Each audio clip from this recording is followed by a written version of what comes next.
Hello বন্ধুরা, সুপ্রভাত সবাইকে। কালকে সারা রাত আমার একদম ভালো করে ঘুম হয়নি। শুধু ভেবেছি সকালে উঠে কাঞ্চনজঙ্ঘা দেখতে পাবো কি পাবো না। ভোর 4:30 থেকে একবার করে উঠে জানালার বাইরে তাকিয়েছি আর শুয়েছি। যতবার তাকিয়েছি ততবার দেখেছি কুয়াশা আর মেঘের আঁচলে ঢাকা চারিপাশের পরিবেশ। অভিষেক ওপরের তলায় যাচ্ছে মাম্মাম পাপা ভাইকে প্রাতরাশের জন্য ডাকতে। আমি আর অভিষেক রয়েছি এই নিচে তলায়, আর মাম্মাম পাপা ভাই রয়েছে ওপর তলায়। প্রাতরাশ করতে যেতে কিছুটা সময় হাতে আছে। চলুন হলিডে হোমটা ঘুরে দেখাই।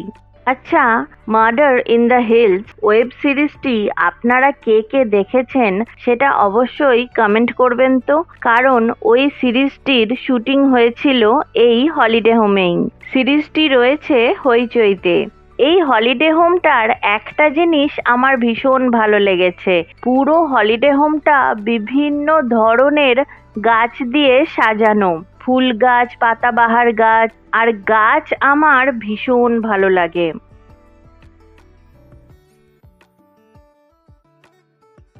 এই সিঁড়ি ধরে নিচে গেলে পড়বে হলিডে হোমের খাবার জায়গা।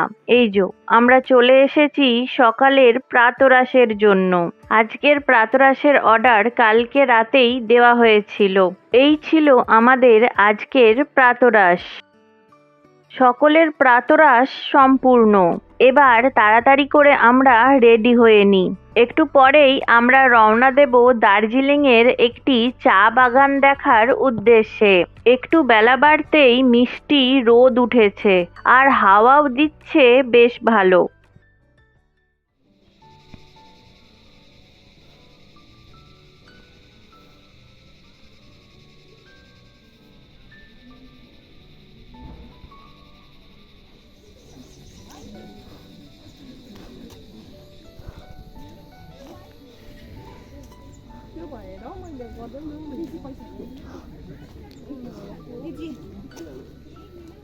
এখানে খুব সুন্দর। হ্যাঁ,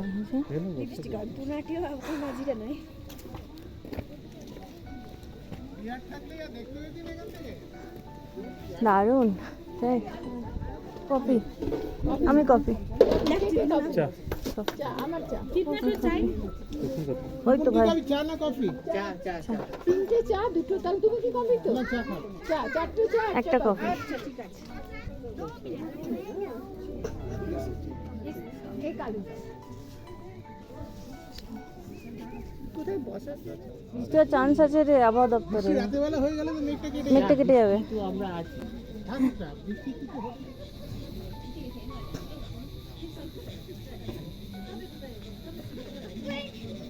অভিষেক যেটা খাচ্ছে সেটা লোকাল একটা খাবার, আলু দিয়ে তৈরি। অভিষেক আর মাম্মাম দুজনেই খাবার পর একটাই কথা বলল, বাপ রে বাপ কি ঝাল।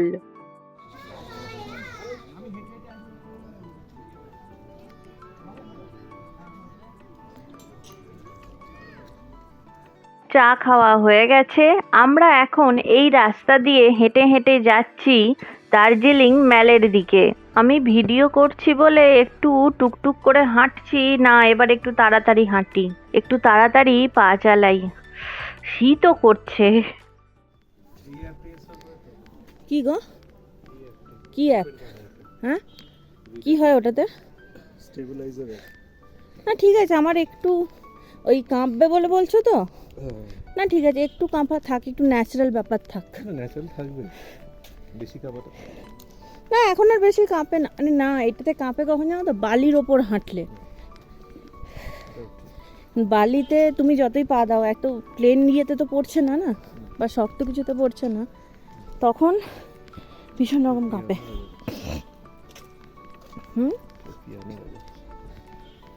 এখান থেকে পিয়ানো বাজায় ভালো। কি শান্ত। তাই ভাও, সে তো মুম্বাইতে আমাদের বাড়ির কাছে লেখাট বেরোয়, পেপারটা থাকেই তো ওখানে। আর যাই হোক, চিতা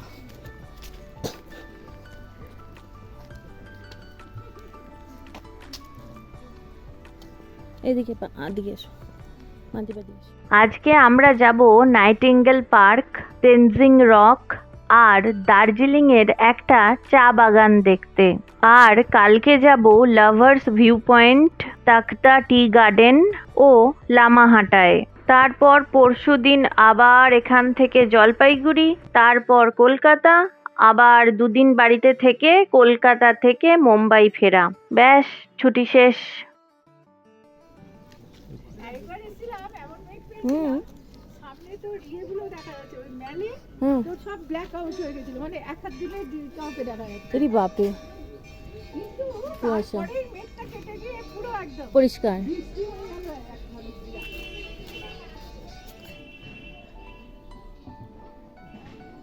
ছিলাম সেগুলো তো মনে নেই, বাট ক্লাস 5-এ পড়ার সময় ওই 2005-এ যখন এসেছিলাম তখন কিন্তু এখানে আসিনি। কি সুন্দর রাস্তাটা, তাই ভাবছি ম্যালের ওদিকটা দিয়ে ঘুরে ওই দিক দিয়ে ঘুরে চলে গেছি। মা বলছে আরে ভালো কেকের দোকান আছে।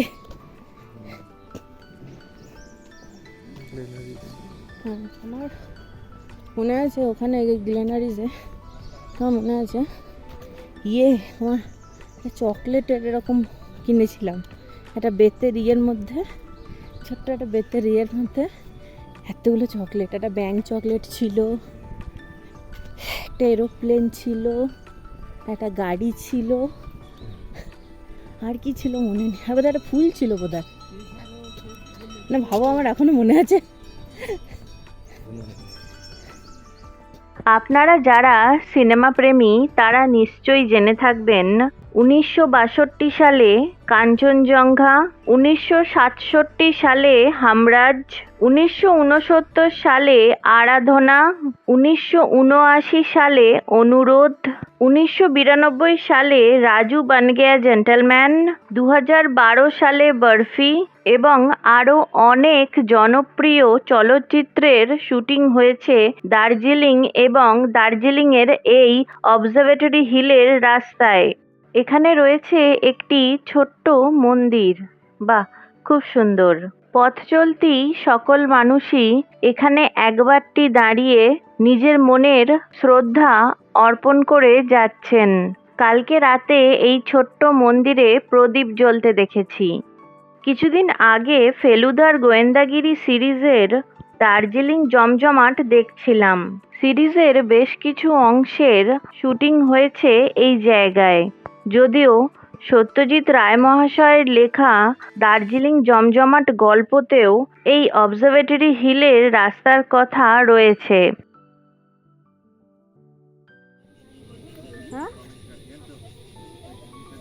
হ্যাঁ আচ্ছা, তুললে না না তুলছিল। হাঁটতে হাঁটতে আমরা এসে পড়েছি নিউ মহাকাল মার্কেটের একদম সামনে। কালকে রাতে আমরা এই রাস্তা দিয়েই হেঁটে ফিরেছিলাম, তবে রাত হয়ে গেছিল বলে দোকানগুলো তখন বন্ধ ছিল। এই মার্কেটে মাফলার, সোয়েটার প্রভৃতি শীতকালীন পোশাক পাওয়া যায় এবং এইসব পোশাকের বেশিরভাগটাই হাতে বোনা, নয় উলকাটাতে বোনা, নয়তো ক্রোশেতে বোনা। এই দোকানগুলোকে দেখে বুঝতেই পারছেন যে দোকানগুলি অস্থায়ী দোকান, যদিও এখনো বেশিরভাগ দোকান খোলেনি।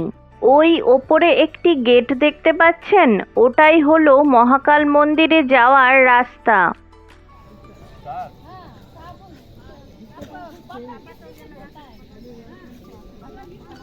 চলো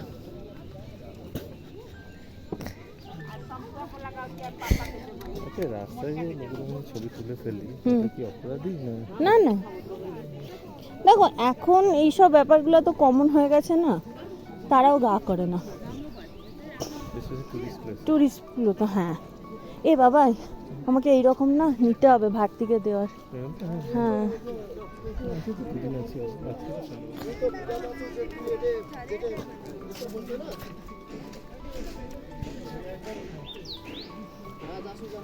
বাবা ক্রুশে বুনছে, ক্রুশটা আমার ঠাকুমা আমার চেষ্টা করেছিল শেখানো, আমি না ঠিক বুঝতে পারিনি। হ্যাঁ ক্রুশে হাতে অনেক কিছু বোনা যায়, আমার ঠাকুমা ভালো পারতো। হ্যাঁ ওটা করা যায় না। হুম। কোথায় গেলে? ও আচ্ছা, তো দুটো গরম ধরে গেল গো। আচ্ছা হ্যাঁ গো, রোদ দুটো গরম ধরে গেল যে, জ্যাকেটটা পরলাম। রোদ উঠে মাঝে মাঝে গরম লাগছে ঠিকই, কিন্তু ওই সমতলের গরমের জায়গা থেকে পাহাড়ে এসে আমার হালকা হালকা সর্দি সর্দি লেগে গেছে। আমার টনসিলটা না বাড়ে, সেটাই যা চিন্তা। এই যো আমরা পৌঁছে গেছি ম্যালের সামনে। মাইকে পাহাড়ি ভাষায় কোনো গান ভেসে আসছে। আজকে এখানে কিছু অনুষ্ঠান আছে হয়তো, গিয়ে দেখি কি চলছে।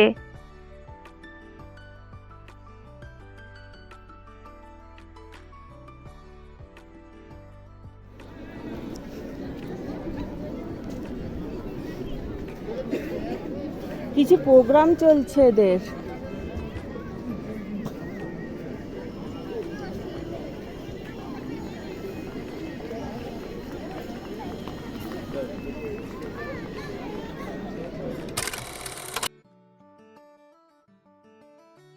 আমার হঠাৎই মনে পড়লো 2005 সালে যখন এসেছিলাম দুর্গাপুজোর সময়, তখনও এই ম্যালে কি একটা অনুষ্ঠান চলছিল। परिवारको सुस्वास्थ्य दीर्घायु र उत्तरोत्तर प्रगतिको कामना गर्दै सम्पूर्ण गोर्खाहरूको पक्षबाट हार्दिक मङ्गलमय शुभकामना सहित यो सम्मानपत्र प्रदान गर्दछु। संयोजक मुकुन्दराज भराइली, स्थान चौरस्ता पर्यटक स्थल।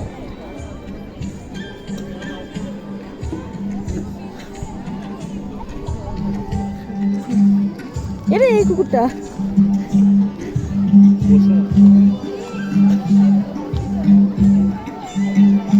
এই গানটা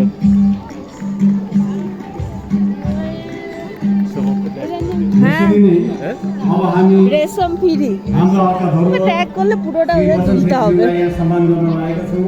গানটা খুব সুন্দর গেয়েছে, একটুখানি গাইলে কি হবে। ওটা সোমকের গলা। তারপরে অডিও স্টোরিটা হ্যাঁ গল্পের থেকে বেশি ভালো লেগেছে। হ্যাঁ দাঁড়া। धरोहरको रूपमा सम्मान गर्दै आएको कुरा सर्वनिर्दिष्ट छ। विगत धेरै समयदेखि गोर्खा सङ्गीतको क्षेत्रलाई विशेषतापूर्ण योगदान दिनुभएको छ।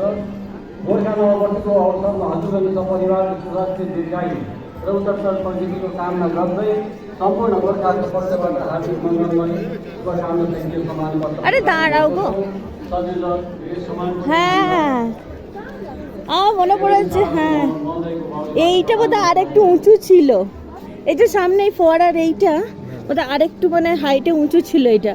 কারণ ঠাকুমা যখন উঠেছিল ঘোড়ায়, ওইটার মধ্যে ওই পা দিয়ে ঘোড়ায় উঠেছিল।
বাবা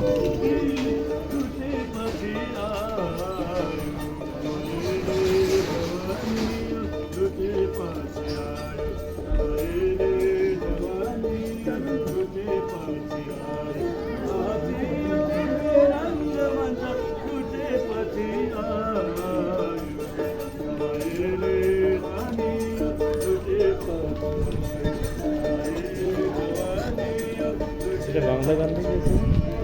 হবে সুরটা এইটা তুমি বুঝতে পারবে। রাজ স্টুডিও সুর তো তুমি বুঝতে পারবে, সুরের তো আমি বুঝি না বাবা যত। কি সুর মনে করে বলো? রবীন্দ্রনাথ ঠাকুরের? ওই দেখো এ ঠিক ধরে ফেলেছে, বাংলা সুর। এইটা আমি বলতে পারবো না, এটা সুর তুমি খুব ভালো বোঝো, তুমি বলো।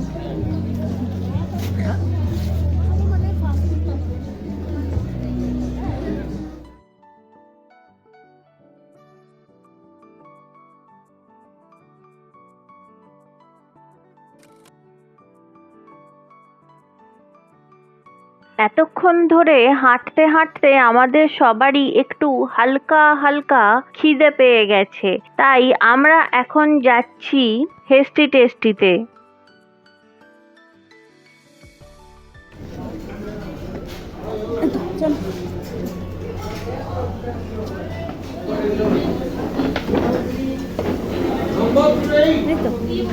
আরামসে এক প্লেট করে মোমো খেয়ে আমরা আবার হাঁটা শুরু করেছি। আমরা এখন হাঁটতে হাঁটতে চলে এসেছি কেভেন্টার্সের ঠিক উল্টো দিকে থাকা এই ট্যুরিস্ট ইনফরমেশন সেন্টারে।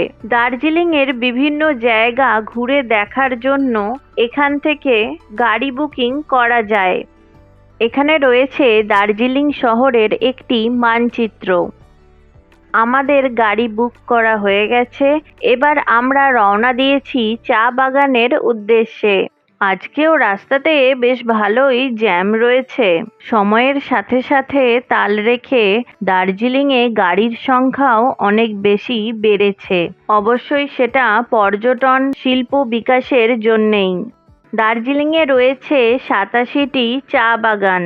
এই চা বাগানগুলি হিমালয়ের খাড়াই ঢালে 600 থেকে 2000 মিটারের উচ্চতায় অবস্থিত। শীতল জলবায়ু, পর্যাপ্ত বৃষ্টিপাত এবং খনিজে পরিপূর্ণ পাহাড়ি মাটি চা চাষের জন্য ভীষণভাবে প্রয়োজনীয়। দার্জিলিংয়ের চা বাগানগুলির মধ্যে বিখ্যাত হলো মকাইবাড়ি। এটি প্রথম বায়োডায়নামিক চা বাগান। বাংলা সাহিত্যের বিখ্যাত চরিত্র ফেলুদার ভীষণ পছন্দ এই মকাইবাড়ির চা, কারণ ফেলুদার সৃষ্টিকর্তা সত্যজিৎ রায় মহাশয়েরও ভীষণ পছন্দ ছিল এই মকাইবাড়ি বাগানের চা। এরপর হলো হ্যাপি ভ্যালি। এটি দার্জিলিং শহরের কাছে অবস্থিত অন্যতম প্রাচীন একটি চা বাগান। দার্জিলিংয়ের চা বাগানগুলিতে মূলত নেপালি বংশোদ্ভূত শ্রমিকেরাই কাজ করেন। এনাদের মধ্য থেকে দক্ষ হাতে অনেকগুলি চায়ের পাতার মধ্যে থেকে চায়ের কচি পাতা তোলার কাজটি করেন নারীরাই অধিকাংশ ক্ষেত্রে। বছরে 4 বার চা পাতা সংগ্রহ করা হয়। চা পাতা তোলা বা সংগ্রহের ঋতুসমূহের উপর নির্ভর করে চায়ের স্বাদের বৈশিষ্ট্য। বিশেষজ্ঞদের মতে দার্জিলিং চা দুধ এবং চিনি ছাড়া খাওয়াই বা পান করাই উচিত। মার্চ থেকে এপ্রিল মাসে যে চা পাতা সংগ্রহ করা হয় তাকে বলা হয় ফার্স্ট ফ্লাশ। মে এবং জুন মাসে যে চা পাতা সংগ্রহ করা হয় তাকে বলা হয় সেকেন্ড ফ্লাশ। জুলাই মাস থেকে সেপ্টেম্বর মাস পর্যন্ত যে চা পাতা সংগ্রহ করা হয় তা হলো মনসুন ফ্লাশ। এবং সবশেষে অক্টোবর থেকে নভেম্বর মাস পর্যন্ত যে চা পাতা গাছ থেকে সংগ্রহ করা হয় তা হলো অটাম ফ্লাশ।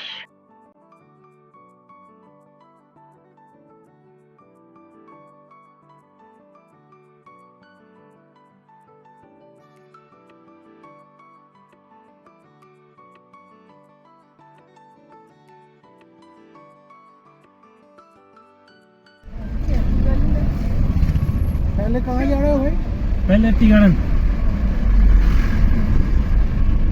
में तेंजिंग रख जाएगा पहला, ठीक है।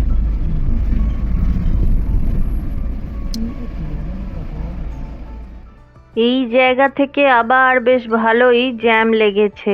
দেখা যাক এই জ্যাম আবার কতক্ষণে ছাড়ে। হালকা হালকা ছেড়েছে কিন্তু পুরোপুরি ভাবে নয়, যদিও আমরা চা বাগানের কাছাকাছি এসে গেছি।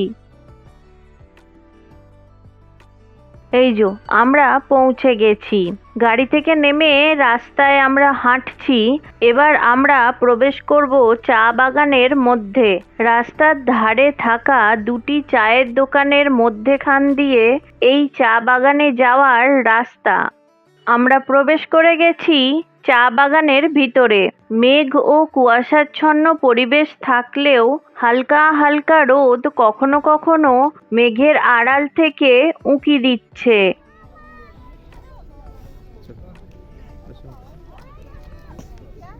নামবো, গড়াবো।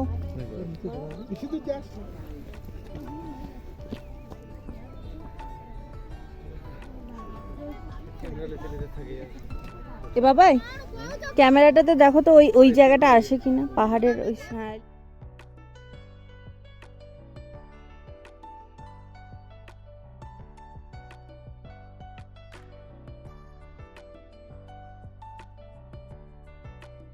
ওই যে ছাউনিটি দেখছেন ওখানে রয়েছে নেপালের ঐতিহ্যবাহী পোশাক। নীল রঙের এবং লাল রঙের সেট রয়েছে। চা বাগান দেখতে আসা পর্যটকেরা সামান্য সময়ের জন্য এই পোশাক পরে ছবি এবং ভিডিও তোলেন। আমি আর অভিষেক পরেছি নীল রঙের, আর মাম্মাম পরেছে লাল রঙের।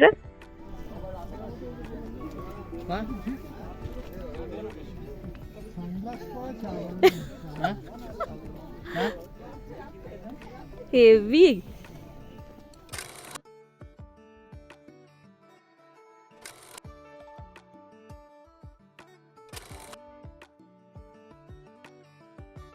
চা বাগান দেখা শেষ করে আমরা এখন যাচ্ছি গাড়ির দিকে। আমাদের পরবর্তী গন্তব্য হলো তেনজিং রক। এই ভিডিওটা এখানেই শেষ করছি। দেখা হচ্ছে পরের ভিডিওতে খুব তাড়াতাড়ি। Please like, comment and subscribe.